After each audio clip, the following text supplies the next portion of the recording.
Therefore, since Christ suffered for us in the flesh, arm yourselves also with the same mind. For he who has suffered in the flesh has ceased from sin, that he no longer should live the rest of his time in the flesh for the lusts of men, but for the will of God. For we have spent enough of our past lifetime in doing the will of the Gentiles, when we walked in the lewdness, lusts, drunkenness, revelries, drinking parties, and abominable idolatries. In regard to these, they think it strange that you do not run with them in the same flood of dissipation, speaking evil of you. They will give an account to him who is ready to judge the living and the dead. For this reason the gospel was preached also to those who are dead, that they might be judged according to men in the flesh, but live according to God in the Spirit. But the end of all things is at hand. Therefore, be serious and watchful in your prayers, and above all things, have fervent love for one another, for love will cover a multitude of sins.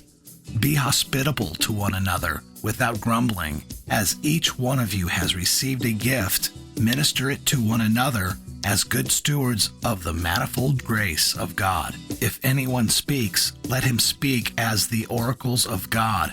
If anyone ministers, let him do it as with the ability which God supplies, that in all things God may be glorified through Jesus Christ, to whom belong the glory and the dominion forever and ever. Amen. Beloved, do not think it strange concerning the fiery trial which is to try you, as though some strange thing happened to you, but rejoice to the extent that you partake of Christ's sufferings, that when his glory is revealed, you may also be glad with exceeding joy. If you are reproached for the name of Christ, blessed are you, for the Spirit of glory and of God rests upon you. On their part he is blasphemed, but on your part he is glorified.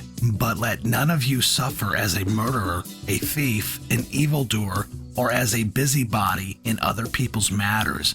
Yet if anyone suffers as a Christian, let him not be ashamed, but let him glorify God in this matter. For the time has come for judgment to begin at the house of God.